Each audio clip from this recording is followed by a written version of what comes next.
about your positions that wasn't true because you haven't been allowed a debate. And so what can we do to help, and what will be your personal philosophy in fighting back on some of the untrue things that I think will spout up between now and the election? Thank you, Donna. That's a great question. So that's why I want debates. I want debates because a debate with a neutral moderator can help fact check when somebody misstates someone's position. It allows for a real exchange of ideas. You know, my opponent and I have only met in under 2 hours in forums where there isn't really a debate. And so I think that people who lose are the people of the 3rd Congressional District. And that's, I've been saying that for months now. It already has happened, Donna, and it's happened because of my opponent who has intentionally misrepresented my positions on taxes, my positions on the bridge, and more importantly, my positions on health care.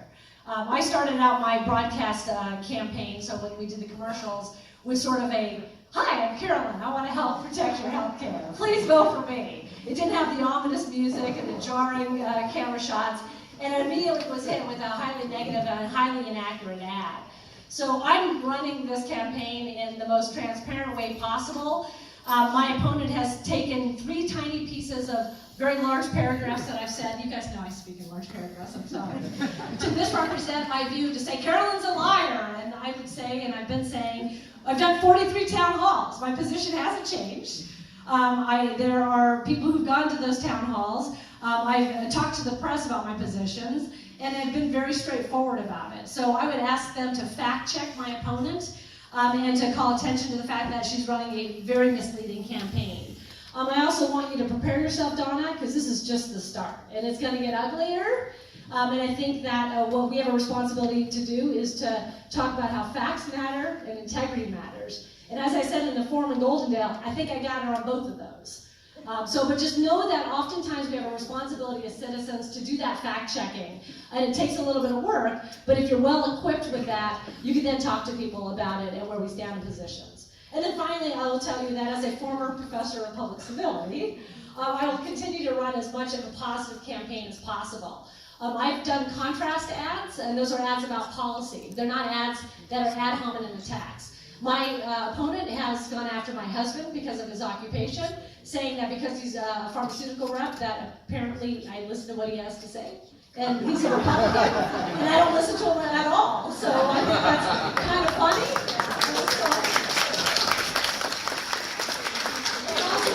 Very sexist. And if anybody knows me, I'm certainly not going to do what my husband says.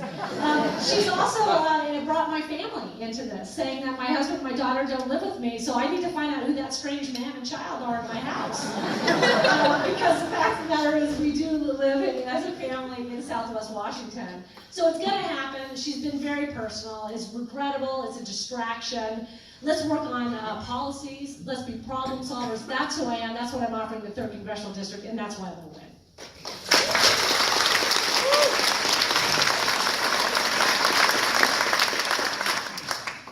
I'm Susan. I'm from Longview. I wanted to address the opiate problem that he was talking about, and just let you become aware that there's fallout from that, and that I was on a pain medication for 12 years. That was not classified as an opiate.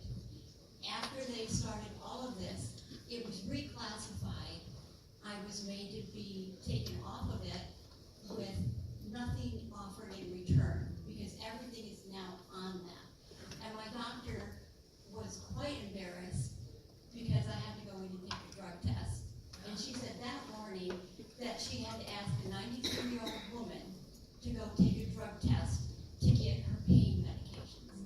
And so, as they're tightening up on one portion of this, there's a lot of us who are now without pain medication or anything to substitute for that pain medication, and our lives are greatly impacted. Yeah, thank you for sharing that, Susan. And somebody else brought that up a couple of weeks ago, and I hadn't thought about that there are unintended consequences for policy decisions we make. So obviously the drug testing and clamping down are because that overprescription has led to abuse, but we have to make sure that those who rely on it for pain management have solutions. And so I think the best way to do that is to have a consortium where physicians, nurse practitioners, and people even from the pharmaceutical industry, people who are on pain medication, sit down and talk about how do you craft a policy that goes far enough, but doesn't go so far that people are in pain because nobody wants to have somebody in pain. And even insurance companies are now saying, we won't pay for this type of medicine. Oh, interesting. Okay, I didn't know that either. Thank you for sharing that. Ooh. She lost her husband and then she lost her Kaiser and then she was at St. John's and they did a screen test. She had a new doctor who did a screen test of her blood. And oh my goodness, it tested positive for marijuana, so I guess we have to take this person's time off of all our pain meds and off her antibiotics. And the result, she was left in screaming, agony, pain with not too many people caring. And then I got to where they started contacting people when my husband was working at the hospital and found doctors that would take her, that would advocate for her on her behalf. So yeah, another story about unintended consequences. So it's good that you tell this to policymakers at both the state and the federal level, because they may not be aware of it. Maybe it's not getting as much attention. So I'm sorry for your friend as well. Oh, and then you're next. Yeah. Hi, I'm Dave. Hey, Dave. I think you answered one of my questions. I was going to ask, just why do you want to double my income tax? Oh, because of the ad, yes. Yeah, but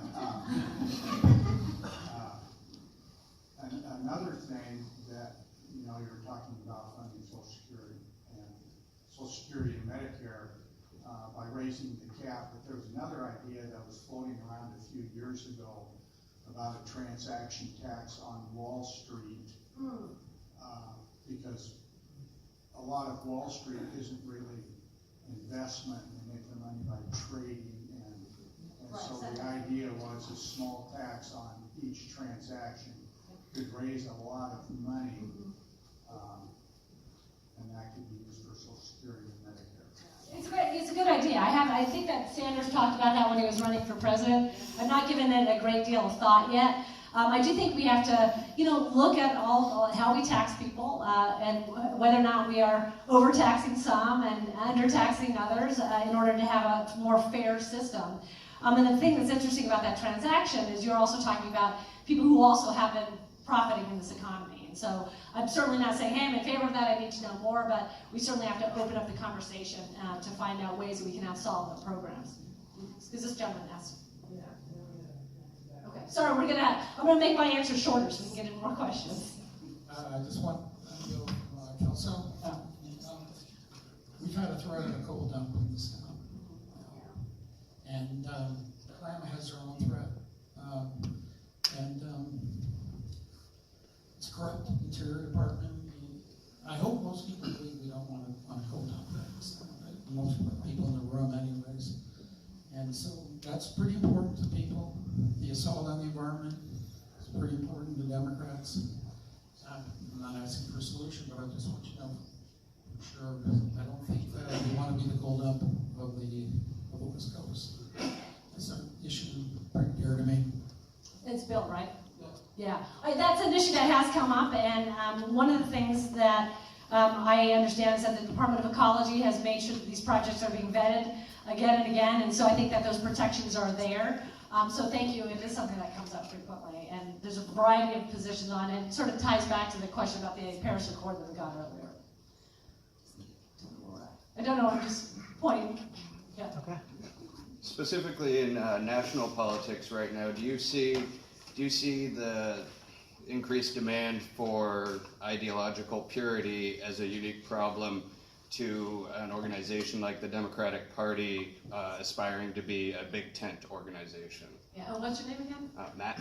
Matt, that's a great question. It's a political sciencey question, so I'm going to hit it fast because otherwise I'll be here for an hour. Yeah. I think that it's a problem. So one of the reasons why I'm running, and I skipped it because of time, is because of political polarization that we have, and we're seeing in our political parties where there are demands from the most extreme in both parties for ideological purity. I think that's a mistake in a two-party system, which is what we have. If it was a multi-party system, it would be a very different conversation. But it's a mistake because it doesn't lead to solutions. If you're hugging the far right or the far left of your party, you're not working collaboratively in order to get problems solved. And so I've never seen myself as dogmatic or a purist. I've always seen myself as a problem solver. But unfortunately, we continue to elect people who are more extreme than the people that they're replacing. So there are many ways that we can get around this. A lot of them are institutional. So let me just name two. One is we have to get money out of politics. I don't take any corporate PAC money. I never have. I never will, because I don't want to be beholden to corporate interests. I've had 70,000 individual contributions in the last 3 months. I think that's how you run a political campaign. Secondly, we have to look at issues like redistricting, because the districts are becoming much more gerrymandered in order to favor parties. Denny Heck got a really safe district in the 10th, and the 3rd became less competitive. And that's a problem, because what you're going to have are these primary fights, and the more extreme are the ones who are going to win. So I think it's a terrible problem of our democracy. It's why I'm so excited that there are people who are in swing districts being challenging incumbents who are more ideological, who have a chance of winning. So let's hire the right people to office. Good question. Okay, really quick, we've got a bit of a stack here. We're going to go 1, then we're going to go 2, then we're going to go 3 over there. I can't remember who it was exactly. Oh, yes, gentleman in the blue. And then we're going to go 4 back up. You. No, to you, I'm sorry. Okay, it's got to be quick. Okay, so we've got a few people. Lightning round. Real quickly, my name is Dottie Thayer. I live up in Ariel, and I'm wondering, the passive aggressiveness of Amy and the Republicans, is there anything we can do to bring some greater power on just to get a debate? Oh, she's not going to debate me, Dottie. I wish Is she there would. anything we can do to put more pressure? Oh, I don't know. She's got her playbook. She's playing it out. I've been talking about it for months. But that's okay. You know what I'll do is I'll just have more town halls and people can hear what I have to say, and she can hide away from her constituents. But thank you for offering to help. Who are we next? Yes? Hello, I'm Brianna of Kelso. What would you do in Congress to support special needs youth? Special needs youth? Yes. Okay, it's Brianna. Brianna. That's a great question. So when I think about special needs, I think about things like the Americans with Disability Act. I think about how we have to make sure there's adequate funding in schools for people who have special needs to be accommodated. So those are the first 2 things that come to mind. I had a friend who was at WSU who had a special needs son, and I went with her through the IEP process, and it is overly bureaucratic, and it is intimidating. And I'm talking about my colleague who has a PhD with a focus in disability studies, and she was intimidated by the process. So what I would say is we have to make sure that it's more streamlined at the school so we can have those accommodations so that students can prosper and that federal funds are available. We'll have a question later, Brianna. I don't know the sense. What?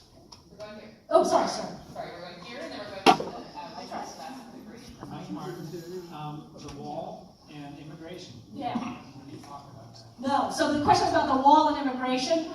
Let's talk first about sort of where we agree as a society. Because I think that when we talk about immigration, people think that it's an incredibly divisive topic and we're not going to get anything done. So first I think we have to talk about the political refugee crisis, which is different from immigration, which has led to family separation and not reunification fast enough. There's wide bipartisan support for stopping that practice, reuniting the children, and then addressing asylum seekers in a humane way. So I think that that's the first thing that we can do. There have been only modest steps in that direction. Second area of immigration where there's broad bipartisan support is a Clean Dream Act.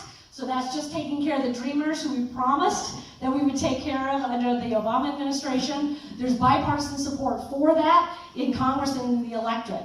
And the reason why I point those out to answer your question more fully is because this administration and some leaders in Congress are using those 2 issues to leverage support for a wall. And I think that is terrible. We have had screaming children being ripped apart from their parents to leverage a wall. That's awful. So let's look at where we have broad agreement in immigration policy. The third area where there's agreement are guest workers and making sure that we allow them to come to here to work, because we're looking at actual challenges in certain industries because we don't have a robust guest worker program, bipartisan support for that. Then it gets a little bit more difficult because we start talking about a wall, and we start talking about a path to citizenship. So first for the wall, I like infrastructure projects that help people move and commerce move, and that's not wall, that's bridges, that's roads. If we're gonna spend infrastructure dollars, let's do it on things that help America, not that the purity stuff. Border security, everybody does, but the reality is there are other ways that we can do it remotely with drones, with artificial walls, and that's much more affordable and equally as powerful. I also think that we have to have a path to citizenship, and I've said that from the start of the campaign. I think it's very important to people visiting our country. I had another idea about the wall, but I just lost it. But I think it's regrettable that we have not had a comprehensive immigration reform. We were close to having it in 2001, and it sort of fell apart, particularly in relation to the Dreamers, because it's become so politicized. But let's start where we agree, and then expand the conversation further. I don't remember what I was going to say. A wall will not solve the immigration problem for 50% of the people who are here undocumented. They fly in, and they overstay their visas. So I don't know what this President Trump what his wall looks like, but it's not 30,000 feet high. So let's actually find solutions that deal with the problem effectively. Yes? My name is Linda Stanlow. I'm a resident of Cowles County. I just have an idea I want to throw out there about Social Security. My idea is I think we shouldn't collect from the paycheck of anybody who makes less than $50,000 a year. And that we ought to remove the cap for anybody, for the rest of them. Paying. And then whenever we get a raise, we get a percentage. Well, my Social Security personally is $657 a month, and 2% isn't squat. So the person who is making $2,000 a month gets a raise that they like, but they may not need. I think we should have a reduced amount percentage-wise for the people that make more money, give more money to the people who need it more. Thanks, Linda. It's like 4 ideas. So you like removing the cap, which we shall also index if we just don't take it all together. So you said no tax for people up to $50,000, and then the third idea was to make sure that the cost of living increase is higher for people at the bottom rungs. All right, you're a policymaker. You should run for Congress. So I'll explore all those ideas. Absolutely. Not that. So I'll look into it because I haven't thought about some of those yet. My name's Mary. I live here in Longview, and it's been great to follow you all the way from the beginning of your campaign when you first visited. In your background of working with college students all these years, what are you taking away from that into your campaign? And how are you, has there been a change in those college students over those years? That's and great. I'd also like to know, what's your definition of a politician? What's my definition of a politician? Not Carolyn Long. Wait, I don't know. I'm trying to, so somebody who runs for elected office, I think, is a technical definition. I was trying to think of something funny. I want to talk about college students. I think Matt, did Matt leave? Where's Matt? Are you a college student? I was. You were, okay. So, because I thought your question sort of made me start thinking about what I've been hearing from college students. So what I've seen consistently over the 23 years that I've been in this community, I just want to emphasize that, is that college students are more and more disaffected from politics. They are less willing to volunteer for political races, they're less willing to vote, and people are alarmed about this. And they're also critical of college students. So let me give you my defense of college students and why this is happening. Most of the millennials I see, which are people like Matt who probably left college a couple years ago, are unhappy with politics for a couple of reasons. Well, first let me just say, they haven't seen a working democracy in their lifetime. If you're between the age of 18 and 36, or whatever the year is for millennials, you lived through Bush v. Gore, right? You've lived through the role of corporate money in politics. You've lived through several elections where the popular vote winner doesn't win because of the electoral college. You've seen in the last several years hyper-partisanship and demonization of the other side. So when young people aren't involved, they're involved for those reasons, because they think the system is absolutely broken. So what do we do to bring them back in? One of the things is we have them look at issues, like issue campaigns that might energize them. And with young people today, a lot of that is the environment or the issue of gun safety, or the issue now we're increasingly seeing about the economy. So if they don't like politicians, let's try to get them involved in issues, which then may get them attracted to some sort of a political campaign or an issue campaign. The other thing is we have to fix the things that have led to their disaffection with politics. So we have to make sure we get rid of the money in politics. We have to make sure that we don't have situations where people can say, look, the system is broken because of voter fraud. So those would be my initial answers, but I find myself more accepting of the problem and wanting to find a solution and not blaming youngsters. And the other thing, I don't know who's a college student. Is there a college student here? There's one, two. Okay. You guys have so much power. You have so much potential power. I mean, you have so much power. I can't say it enough. When you get active and when you start voting, you will run the world. You absolutely will, because you will expand the electorate and the issues that are important to you, which aren't always different. Oftentimes they're the same. You will have so much power. That's all I can say. So thank you for being here. Hopefully you can get your friends involved as well. I hope that answers your question. It does. Thank you. I think about that a lot, actually. We're going to go here, then here. Two questions. One, what's your views on term limits? Okay. And if you were in favor of it, what would you do about it? And secondly, why can't U.S. senators and representatives have the same kind of health insurance as the average American? Yeah, that's a great question. So the start part was how, why shouldn't every American have the same health insurance as a member of Congress? I agree 100%. And in fact, somebody will say members of Congress are on the ACA, which is true, but they are heavily subsidized. So they're not paying what an ordinary American is paying for health care to the ACA. That's like undemocratic. I think that's terrible, it's irrational. So I think that making sure people have access to care by fixing the ACA, by providing a public option, which is my position, by the way, and has been for 11 months, are ways that we can get to the health care issue.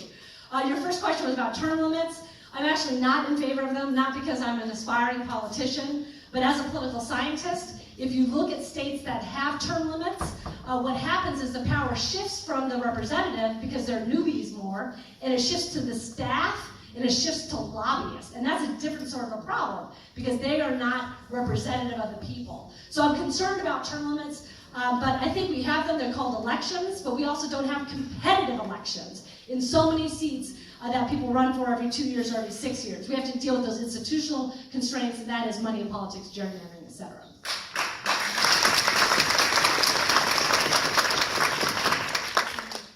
I'm Timothy Zahn. I've asked you questions before. This one's almost more of a suggestion. The tax brackets in themselves are sort of inherently flawed.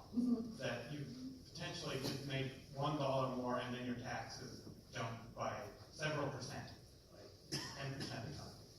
So what would you think of instead having a tax curve that is based off an exponential equation rather than just set brackets?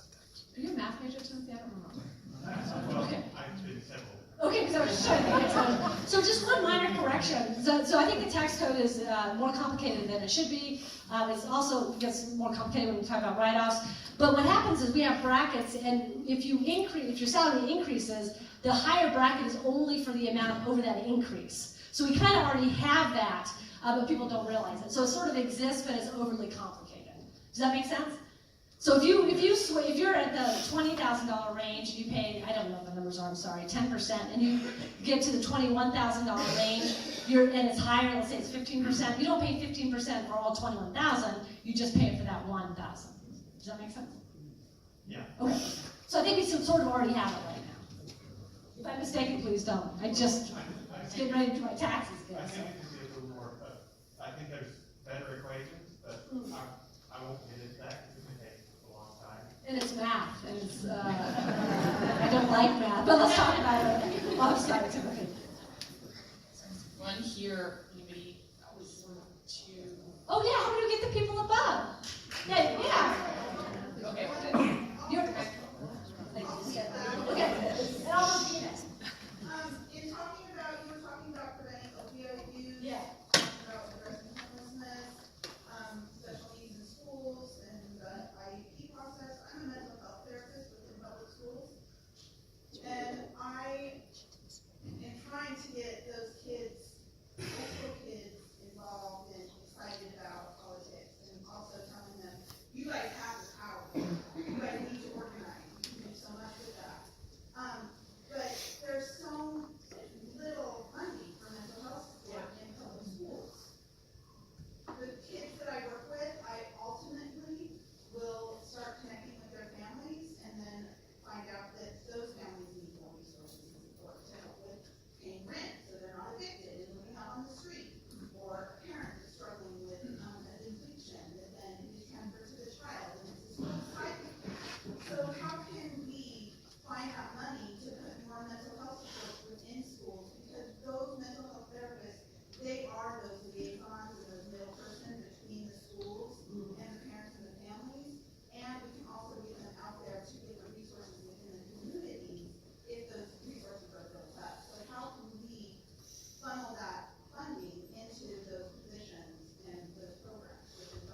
Yeah, so I almost want to give this to Senator Dean Taco, but it isn't even a state legislative question. It sounds like it's a local question about how the funds are dispersed at the local level. So the first thing that I would say is to go to your local school board to talk about this being a problem. And the second thing is to make sure that the state legislature fully funds K-12 school, including money that's dedicated for mental health services. So I don't want to say it's not my issue, but those are the areas that you start with.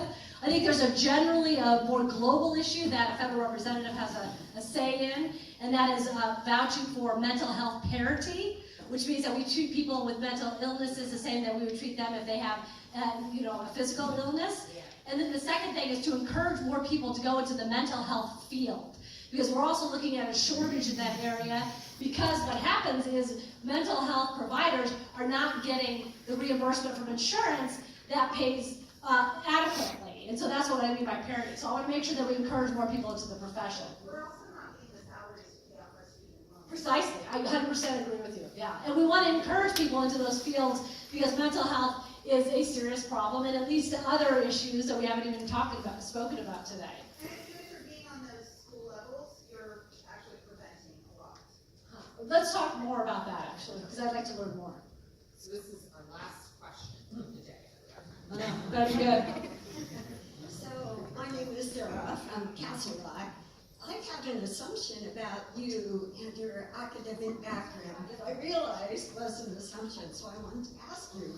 I thought that your training would have you have an extensive knowledge of the history of various bills in Congress and what had them fail, what had them succeed, and that would inform you, give you good ideas for how to strategize in Congress. Is that true? Yeah, partially. So the question was about sort of my academic background and how it serves me for Congress. Most of my publications and research has been in the area of constitutional law. That's what my books are about. And my recent work has been on political polarization.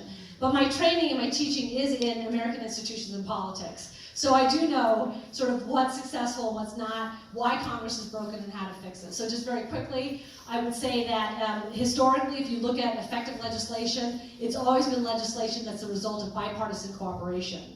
The reason why I'm critical of this tax bill is it was completely it was a Republican, it was a party line vote. I turned to the 1986 Tax Reform Act as an example of tax legislation where bipartisan cooperation led to better outcomes. So yes, my background does prepare me of sorts because I understand how the institution operates. It's why I also say I'm going to hit the ground running. So there are a lot of people who say, you're one member of Congress, you're a freshman, and my response is they've never seen a freshman like me.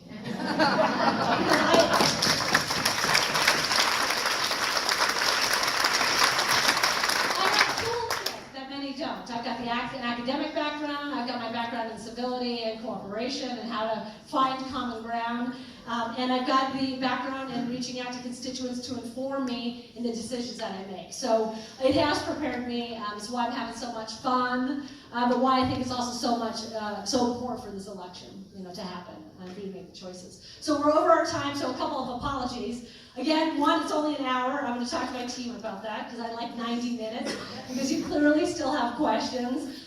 Secondly, I see your faces. I hope I was able to answer your questions. If not, I have another town hall in Vancouver at WSU on Monday at 5:30, and I think I have one in Lewis County. And if we could add more, I would like to. And then lastly, my opponent said something funny in the last debates about how my town halls are campaign rallies. I know that there are long supporters here, but I hope you see that this is what a town hall is. It's people asking the tough questions. It's hearing personal stories. It's checking the facts. And I hope you've had that experience today. And if not, I hope to see you at future events. If you want to stay and volunteer, Michael's going to try to just get you. But I have to leave, and I hope that I see you at future events. Thank you for your interest in this campaign and my candidacy. I say this with so much gravitas that I can muster, which is this is the most important election in your lifetime. I truly and honestly believe that. I know, because I study institutions, Politicians say that every time. I'm serious. This is the most important election in your lifetime. And that means getting out there and voting, getting your friends to vote, getting people energized and excited. And I thank you for your support. And if I haven't earned it, I'm going to continue to try to earn it. And if I still haven't earned it, I still look forward to representing you in Washington, D.C. Thank you very much.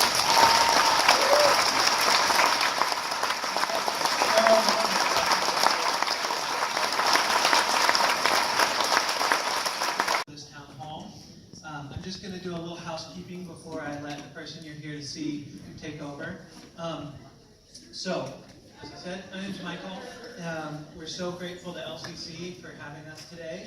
And I just wanted to say, if you're here for the town hall, thank you so much. We really want to reach out to every single person that wants to hear Carolyn's message, whether they're already on board, undecided, or what have you. We are also going to have a GOTV event after this, okay? So if you want to stay and volunteer, we absolutely would love to have you. Obviously, no obligation. We're just happy to have you out here hearing Carolyn's message. But if you are here to volunteer afterwards, we really need that help. And so after we're done here, we'll have a table out back that has walking packets, and we're also going to do some phone banking at the office. So you'll see us back there, and we will give Canvas trainings and phone bank trainings afterwards. And just a couple quick numbers on how our canvassing efforts have gone. In Cowlitz County alone, we have almost 120 active volunteers and over 250 people that have signed up to volunteer, which is amazing. Almost 10,000 doors since the primary, and it's hard to extrapolate how many phone calls we as a county have made, but the campaign since the primary has made almost 40,000 phone calls. So to all our supporters here, thank you so much. So after we're done, after Carolyn's done, I'll just say a few more words about volunteering, just so we all know where to go. And with that, I'm going to let the next Congresswoman of 3rd District take over.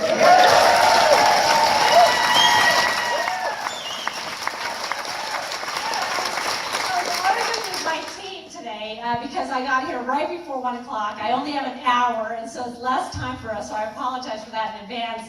And I didn't know that people were doing the GOTV effort. But this is a town hall, so I really want to hear from you, questions that you have about me and the campaign and how things are going. And because I still see some new faces, just let me give you my pitch, and then we'll open it up.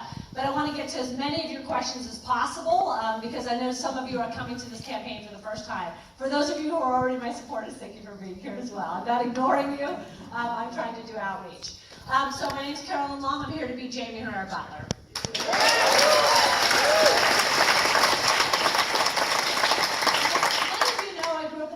Northwest. My family had a small business, John's Fresh Produce. I worked the produce trade from an early age of 12. Then I took that skill with me when I went to college and I needed to get a job earning a wage. I was able to start at Safeway, and soon I was running the produce department. And I was a proud member of UFCW Local 555. I was a journeyman by the age of 22. Unions are important. It helped me graduate from college relatively debt-free. It's why I care so much about unions and why I care so much about career pathways, including higher education. I've been teaching at Washington State University, Vancouver for the last 23 years in the field of political science. I'm most proud of some of the work that I've done on my initiative for public deliberation, where I bring people together into small groups and use my trained students who are facilitators to have conversations about difficult policy issues. I think we need to bring that approach to Washington, D.C., don't we?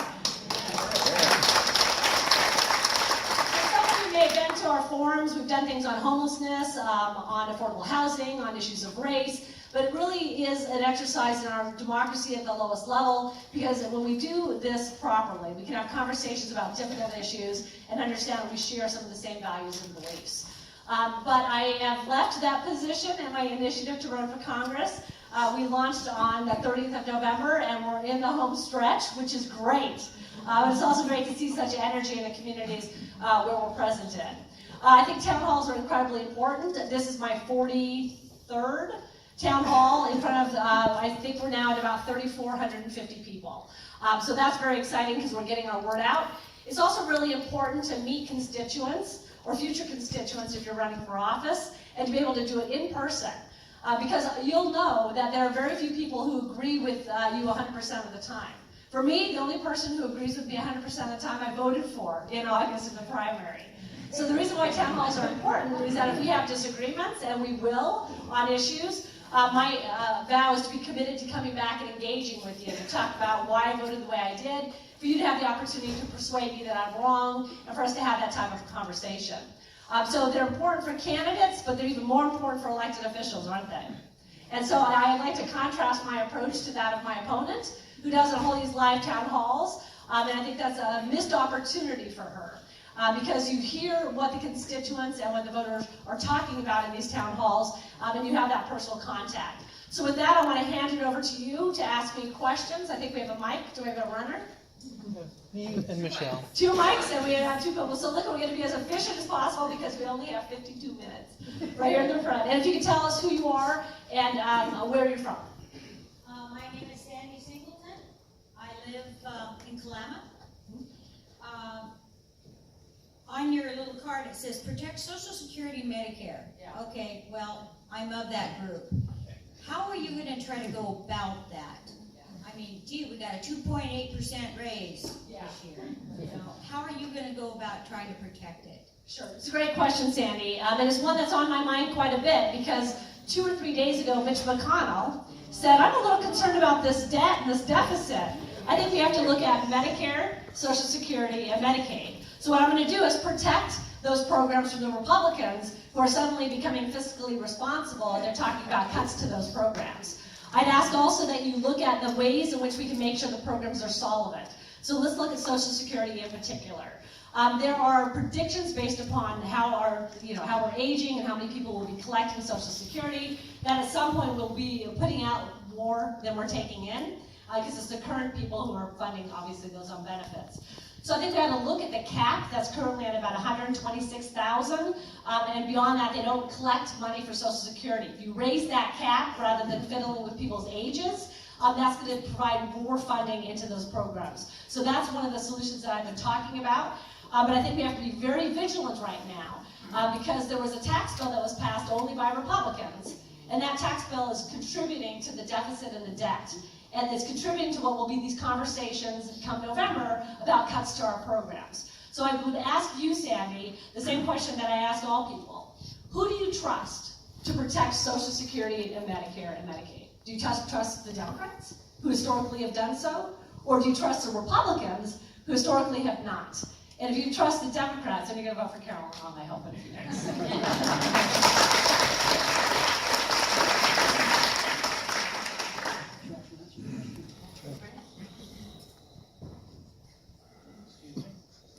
My name's Paul. Good morning. I'm from Longview. Good to see you again. Good to see you too, Paul.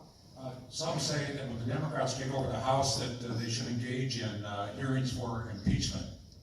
What do you think about that? Yeah, it's a great question, Paul. It's coming up increasingly. I think if you immediately go to impeachment, you're making a tremendous mistake. As a party, and I don't think the citizens want that. I think people are thirsty for that if they're being overly partisan.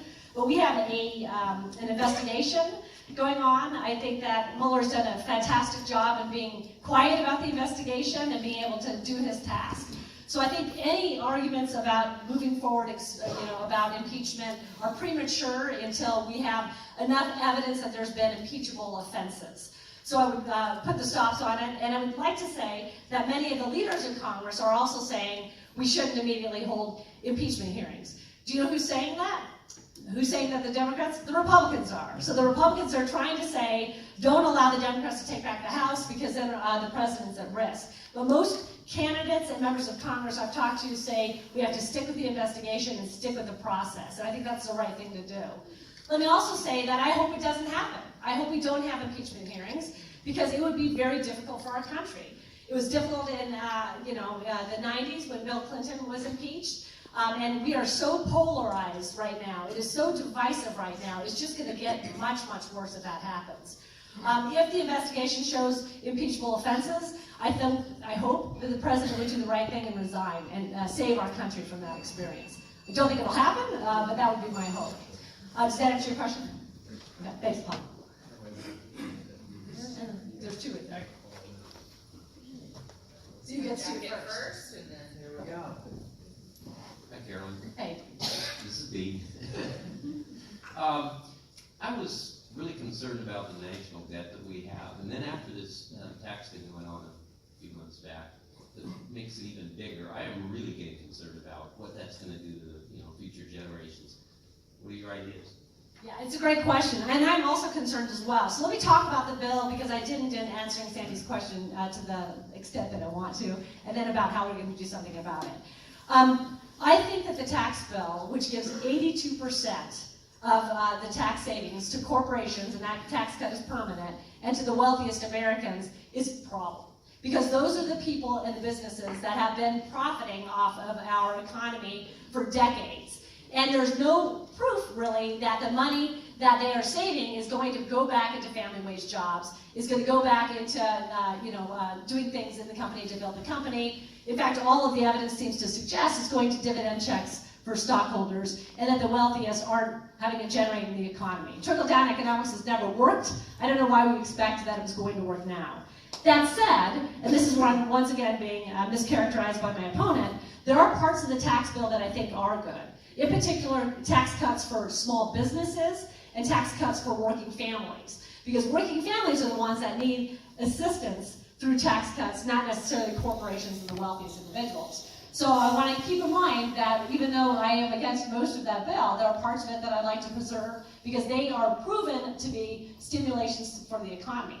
I would also say I'm very concerned about small businesses, even if they get a tax break, because by making corporations more powerful, I still think the small businesses are at risk. And you're sort of seeing that happen with these mega businesses and how much power they have. What are we going to do about it, and how are we going to deal with the debt? Oh, one last thing. I'm very concerned that we are borrowing from future generations to give these cuts. That's actually the worst part of it. It's not like we have money about, we have a surplus and we're giving people tax cuts. We are actually borrowing from my child and some of your children and your grandchildren to give these cuts to people who don't really need it and to corporations who don't need it. I think that is incredibly fiscally irresponsible, and it's going to, I think, have a negative impact on our economy. What are we going to do about it? I think we have to reform our tax policy. I really believe we have to reconsider that piece of legislation, have a battle-tested ways of spurring our economy through tax cuts through working families and small businesses, and taking a second look at what's happened between the tax cuts that happen for corporations and for the wealthiest, and show that it doesn't spur the economy, and reconsider some of those. So those are some ideas. I think anybody who's fiscally responsible would talk about where we might be able to cut in the federal budget. I've already told Sandy I'm not going to cut Social Security or Medicare or Medicaid. Are there other areas? The Defense Department got an increase at a time when generals have said we don't need to be expanding our military at this pace. That could be an area of savings. So I think that we should take a look at the federal budget as well, because the only way that this is going to come out right is if you look at money in and money out. And if you do that comprehensively and in a cooperative way, I think that can help address the deficit. Sorry, that was like 4 questions I didn't want. Yeah. Judy Baker from Kelso.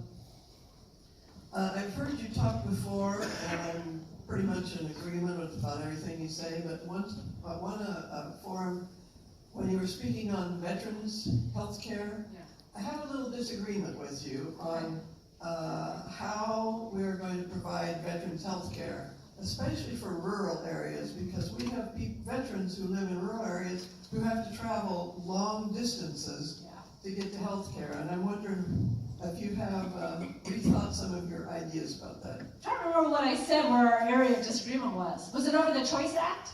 I don't recall the name of it, but you were talking about saving the veterans hospitals, and saying that that was where veterans should be going. And I guess for me, with a veteran friend who lives out in rural Waukegan County without much in the way of help in getting that kind of to the hospital, how does he get that health care? Yeah. So now I know where our area of disagreement is, and it's and it actually happened in Kelso, I think. when we had that disagreement. What I've said and what I believe is that the Choice Act, which is an act which allows a veteran who doesn't have access within a certain number of miles to a Veterans Affairs hospital or service, can go to any other physician and get care. That's what the Choice Act does. I think it is a great act, except a caveat that I really need to talk about. And the reason why it's good is for people who don't have that access. My concern is that the Choice Act is a way to get to privatization of the VA. Because what happens is, if you have people going to primary care physicians, it's sort of like what happens with charter schools, that suddenly the VA is not getting the resources it needs because the funding is going elsewhere. So the reason why I'm so concerned about that is because the Trump administration has articulated an interest in privatizing the VA, and we now learn that there are a couple of individuals who are essentially running the VA from one of those golf places in Florida, I think it is. So that's a concern of mine. So how do we keep what we have in the Choice Act to give folks like your friend that access to care without undermining VA? So that was my caveat, and that's where our disagreement is. We do want to expand services for people in the rural areas. In some places we have mobile units that can go into the rural areas, but it still doesn't provide the extent of the care necessary. I'd like to revisit the Choice Act, make sure that it doesn't lead to underfunding of the VA, so we both get exactly what we want, which is a VA which has expertise in dealing with members coming back who have specialized problems, while also having the access. And I think we could do that, but we have to be very careful. The other thing, I don't know if we spoke about this in Kelso, but there was a young man who walked out, I don't know if you remember that. I directed him to an article in The Atlantic that talks about this as a backhanded way of getting to the VA. So there is concern that is shared by more than me about that particular issue. But hopefully we can both achieve the same goal.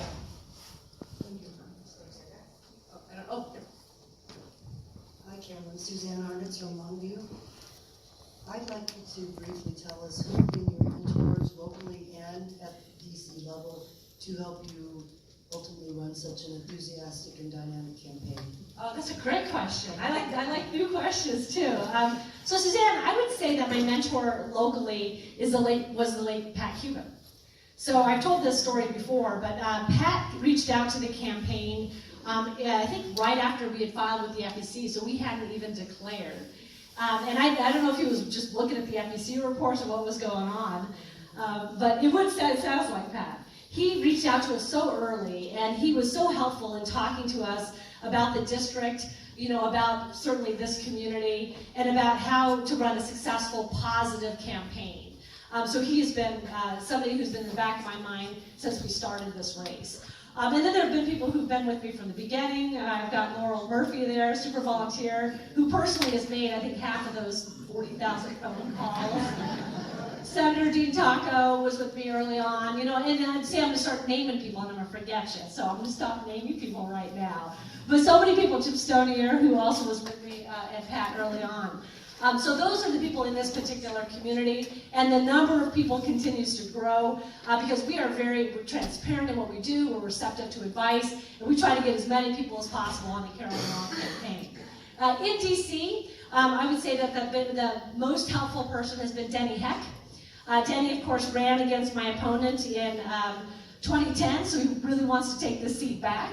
But he's just been very good. He's somebody I've known for a long time, so I'll point to Denny there. And also Susan Delbeni, who's up there in the northern part of Washington State. So those are some of my mentors. But there's a very long list, actually. Yeah, I like to get advice. 1, 2, 3. Are there 3 people I've forgotten to name as mentors? Yeah, actually, I don't think so.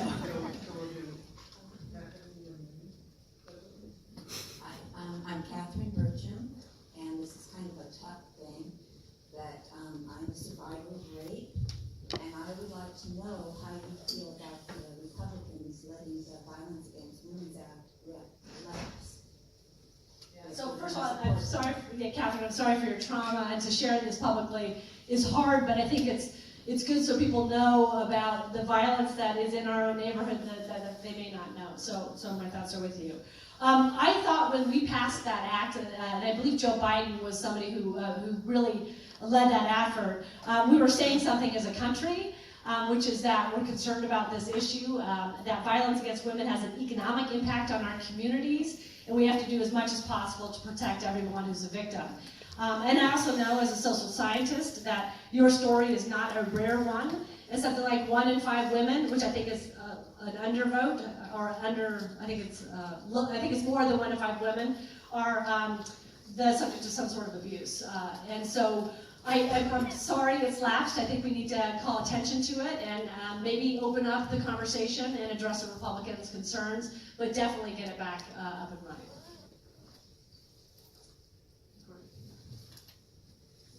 You're actually going to let me have this? May have been a mistake. During the 90s, opiates and opioids were aggressively marketed by Big Pharma to physicians as essentially harmless, okay, and with low potentials for addiction because of new formulations, long or sustained release medications and things of this nature. And they were saying we didn't have a lot to worry about, and so they would aggressively treat pain. And they marketed it this way to doctors and so on and so forth, and to the point where America became addicted to opiates and opioids. And the Department of Justice, in seeing this, wanted to go after Big Pharma because of these enormous orders they were getting from small pharmacies, you know, in towns like Kelso that were selling those pills, you know, as if it was New York City, in those kinds of numbers. Now, the Marino Act, okay, are you familiar with that? This is a bill that was passed, a watered-down version was passed, essentially protecting Big Pharma from the Department of Justice probes. They were trying to put white-collar criminals, these Big Pharma drug dealers, behind bars, and they were being blocked at every turn. So my question for you is, will you empower the Department of Justice, do what you can to empower the Department of Justice in going after these guys rather than these small potatoes, pharmacies, and physicians that are overprescribing and things of this nature? Put a few millionaires in prison, and I promise you those kinds of problems will come to a screeching halt. Well, it's one of the many ways we get to the opioid epidemic in America. So I'm not familiar with the Moreno Act. I will be by this afternoon because I hate not knowing the answer to something. I think we have to use all the tools in our toolkit to go after Big Pharma. That's why I'm such an admirer of Bob Ferguson, who's one of the several attorney generals who are doing this at the state level because of those practices. And he's been very successful in other things that he's done. So I have faith that Bob will also lead that effort at the state level. So I'll find out more. I think that any tools that we have is necessary to deal with this epidemic is important. I know that in Cowlitz County, we did at one point have the largest death rate, or the second or third highest death rate per county, per capita in the state of Washington, which shows it's an alarming problem. I also want to talk a little bit about what leads to the opioid epidemic. It's not just Big Pharma, which we have to go after, and we have to go after them for a lot of things like the rising cost of prescription drugs, but it's because I think people have lost hope, and they also turn to opioids. And so there are greater problems in our economy that I think leads to that. So there are many facets to it, and I think this has got to be a community effort. I'm very glad that Congress approved for additional funding to tackle this. I think funding is one of the things that we have to do. I think treatment's very important, and I believe, correct me if I'm wrong, but there's a new treatment center in this community, or there's one that's coming. I think that's important. So that's important as well, to make sure that we have treatment facilities that are available. So as your federal representative, I would look for funding for treatment. I would look for legal strategies, and you've given me one. And then I would look more generally at the root causes that give people this idea that they have to turn to opioids to get through the day. And that's about strengthening our economy, making sure people have access to higher education and careers. And that's something that's a little more tenuous, but I think it's connected. It's great. I don't know who's next. Hi, I'm Ben from Longview. I noticed that the start of your speech you mentioned homelessness. My question is I know this area has a real big homeless problem, especially that they closed a low barrier shelter last year And so I believe that year statistically after they closed that shelter, they about 17 homeless people died, if I remember correctly.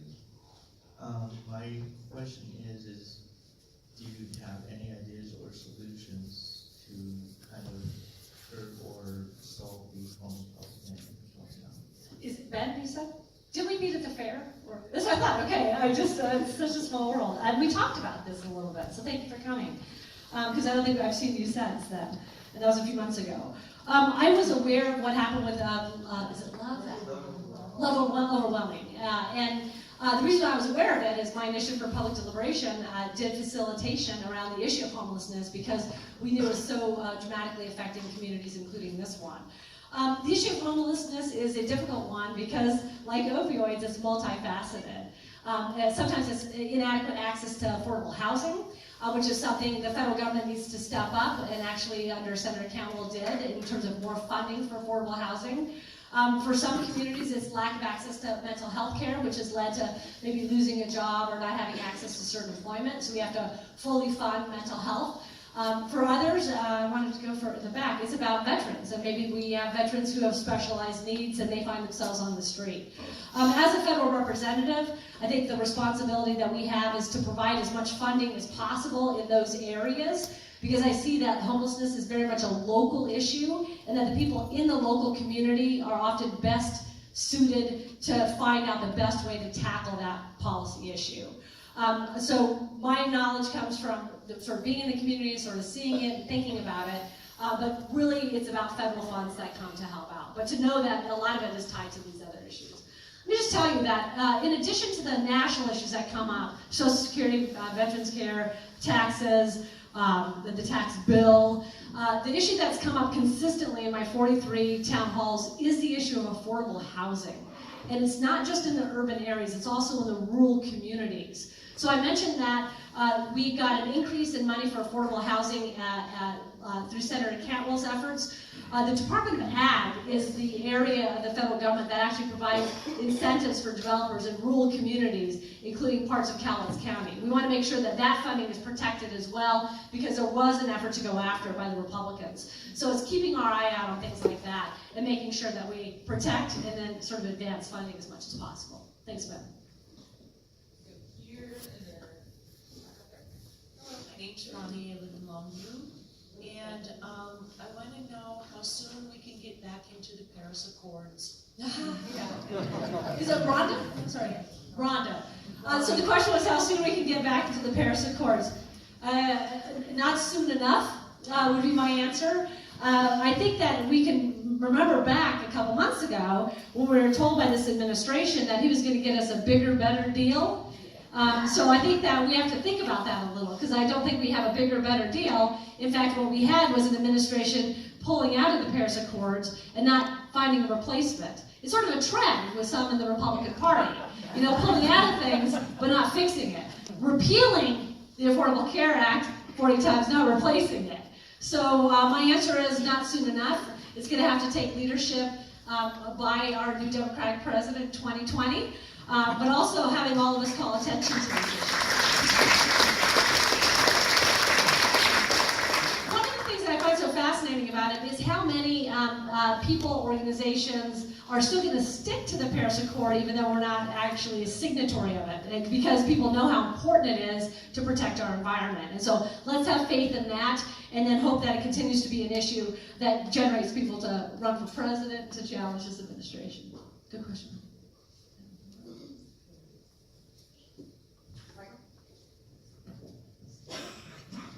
Hi, we've met before. My name is Claudette, and I'm from Longview, and I'm glad the topic of the environment came up.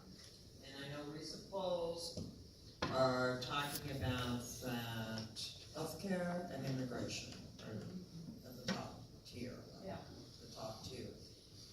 My question is, because I've been following this for several years, is the growing influence in the toxicity of white nationalism or white identity politics. And if people aren't following this, they should be, because it's not only affects our national interest, our security interest, but it's also security here, the violation of umpteen civil rights or any future civil rights. And right now, the president hate to even use that word, but Trump is now using this as one of the hallmarks of his base, and except he's using words like caravan now. And it really bothers me because if people haven't been watching, in Poland, in Hungary, in Bolivia, so many, especially South American countries, and in Germany, the rising, Greece has started with the Golden Dawn, the influence and the rising dictatorships, and that's what they are, has been resulting from white nationalism, which we all used to refer to as white supremacy, neo-Nazis, and everything else. My mother, I grew up with my mother, a French war bride, watching shows on German occupation, and she was in Paris during the Nazi occupation. And I probably, in Idaho, in this hill town, was the most informed person on the Third Reich of anybody else. I mean, that was part of my heritage. And people so easily dismiss this. And when we decided to move up here, that was one of my concerns too, is the overwhelming majority of it's a white population, mostly in small rural towns and communities. And I know the problems we're facing with the Hispanic community now, legal or illegal, and people of color. And it's really unsettling, especially when I just saw an interview with one of the leading movements of white nationalism is trying to infiltrate and get elected seats in the Republican Party. Colette, I share your alarm. What this administration, the rhetoric that's used is sad. It's scary when you have children and you think about what our democracy is going to look like. I think that the president's rhetoric has allowed some people with these views to feel that they have safe harbor to articulate them. I think it's always been in America, right? But now they're coming out of the woodworks and holding rallies, and there's even some happening in Vancouver next week. I think that the best way to counteract it is to call attention to the fact that these are provocateurs. They're trying to get people worked up so that I guess it's the Antifa that is going to combat them. But I think the solution is to call it what it is and to engage in a conversation among ourselves about how we want America to be America again, which is where we respect people from a diversity of viewpoints. There's no easy solution to this. And the reason why it's a concern, and it should be a concern to all of us, is that there are people who are able to exploit these divisions in our country. So one thing that I think we can do to counteract it is to understand that many people who are attracted to white nationalism are attracted to it because they're fearful. They're fearful of their own future, their own economic opportunities. They're fearful because they think they've been left behind while other people are taking cuts in line from them. And so not to forgive the behavior that is what we saw in Charlottesville, for example, but to understand that they're afraid, and a lot of it is economic insecurity. So we can counteract it by providing greater opportunity for people, particularly in the rural areas. So it's about conversation, it's about identifying it when it happens, but it's also about trying to lift everybody up so their fears won't be exploited by people who are very good at doing so, who are in political office. And I'm unsatisfied with my own answer, because I think we have so much work to do. It's a great question. Hi, Donna McLean from Longview. And with the publication that a lot of us got yesterday about Aaron Frazier and some of the dirty tricks that go on, I've been worried that you're going to be the next target. I noticed at the